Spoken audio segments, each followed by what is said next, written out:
kutupa tena pumzi yake hii, na leo tumekutana hapa kubwa kuzungumzia mechi yetu ya mwisho ya ligi kuu ya NBC ambayo itatamatika kesho katika uwanja wa Lake Tanganyika kwa Mashujaa kucheza na Prison.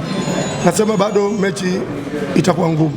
Nilikwambieni siku tuliocheza kwenye kikao cha mwisho kabla ya mchezo wetu na KMC kwamba timu zote ambazo zinakuwa kwenye nafasi za mwisho kwa ambao wengine wanakuwa hawana cha kupoteza kama vile KMC, mechi inakuwa ngumu sana, na mliweza kuona ugumu wa mechi, lakini umahiri wa vijana wangu, umakini na maelekezo niliyowapa yakapelekea kupata ushindi wa goli 2 ambao kwa namna moja au nyingine umetuondoa katika ile adha ambayo ilikuwa inatukabili ya kuonekana kwamba mwakani hatutakuwepo kwenye NBC.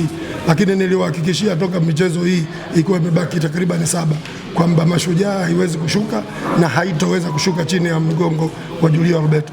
So far tumebaki, tunamshukuru Mwenyezi Mungu, na kesho tunacheza na timu ya Prison ambayo ina mdogo wangu Shadrack Nsajigwa, beki mahiri wa Yanga na timu ya taifa ya Tanzania, ambaye ameipeleka vizuri toka alipoichukua haikuwa hapa, lakini ameifanyia kazi kubwa na leo imefika hapa ilipofika. Lakini kwa kesho kwangu mimi nahitaji matokeo ili mradi niweze kumaliza na point 36 kuvunja ile za mwaka juzi na mwaka jana point 35. Kwa nina kila sababu ya kutaka kushinda mchezo wa kesho na uchukulia serious hasa kupata point hizo. Karibuni kwa maswali. Mwalimu, timu imekuwa ikitengeneza nafasi, lakini kwenye kutumbukiza mpira nyavuni imekuwa moja kati ya matatizo makubwa ya Mashujaa. Unadhani kitu gani ambacho kinaenda kufanyika kwenye mchezo wa kesho walau kuongeza idadi ya mabao ambayo yamekuwa yakipatikana? Kama ukushiba kwenye ziara kwenye mchele kilo 300 na mbuzi ng'ombe 4, uweze kushiba kwenye hakika mandazi, asali na kibuzi kimoja.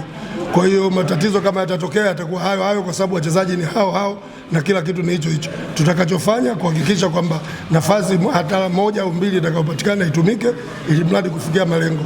Lakini baada ya kutamatika kwa ligi hiyo, basi tutafanya marekebisho ya vijana wetu kwa tune kwa namna nyingine ili kuwa vizuri. Kwanza kili kwamba timu hii nimeikuta ikiwa na mechi 15 lakini ikiwa katika kidogo, sio sema hali mbaya. Ukisema hali mbaya manake kocha aliondoka kufanya vizuri au viongozi waliobakia walikuwa hawakufanya kitu kizuri, lakini kuna vitu ambavyo vilifanyika na kidogo moral ilipungua. Kwa cha kwanza nilirudisha moral, cha pili niliwajenga psychology, cha tatu nilitengeneza fitness level ambayo ilikuwa iko chini. Baada ya pale wachezaji wakatengeneza upendo na kila kitu, tumeweza kupambana na kufika hapa tulipofika. Kwa hiyo nafikiri vitu hivyo nikipata muda wa kuwepo mwenyewe, kama nitakuja kufanya usajili mwingine wa kuongeza nafasi 1 au 2, au kama nitabaki na wachezaji wangu hao, lakini kuna vitu ambavyo nitavitengeneza nilivyoviona ili kuhakikisha Mashujaa ya mwakani inakuwa inatishia, na Mwenyezi Mungu akinisaidia kuendelea kubaki katika timu hiyo. Na coach, siku za hivi karibuni umeonekana kuwa unawaamini sana vijana, hasa wale wanatweni wengine kuelekea mchezo wa kesho. Rotations za aina hiyo tusitegemee kwa namna gani? Mimi nafikiri nataka muumini wa kuangalia World Cup sasa hivi, wachezaji waliocheza mpira wengi watoto. Vijana ndio wanacheza mpira, wazee wana backup, lakini watoto ndio wanaocheza mpira. Kwa hiyo kwangu mimi ni muumini wa watoto, sio leo. Labda ndio maana nawaambiaga hata mwingine vijana wadogo hamna historia. Mimi ndio niliwatengeneza kina Mgude, wale kina Galas, wale kina Seseme, wale wote. Na mimi nilikuwa nikiwachezesha wakati viongozi wa Simba wengine wakikasirika. By then nilikuwa kocha wa Simba, lakini niliwatumia na wakaja wakafanya kazi.